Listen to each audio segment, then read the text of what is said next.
Majlis Pimpinan Tertinggi MPT Parti Pribumi Bersatu Malaysia Bersatu dimaklumkan bahawa Lembaga Disiplin LD telah membuat keputusan memecat hak keahlian timbalannya Datuk Seri Hamzah Zainuddin daripada parti berkuasa kuasa hari ini.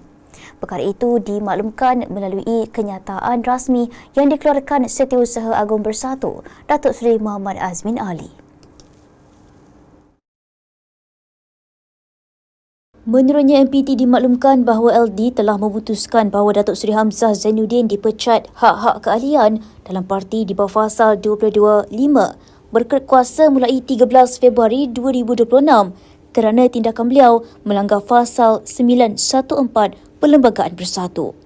LD Bersatu yang bersidang semalam memutuskan Hamzah dipecat daripada keahlian parti tersebut dan keputusan itu dibuat selepas penelitian terhadap perkara yang dibangkitkan mengikut peruntukan Perlembagaan Parti. Ia berdasarkan notis pemecatan yang ditandatangani pengerusinya Datuk Muhammad Razimanan hari ini. Dalam pada itu, menurut Azmin, tindakan tersebut mencerminkan langkah disiplin tegas terhadap mana-mana anggota yang didapati melanggar peruntukan parti.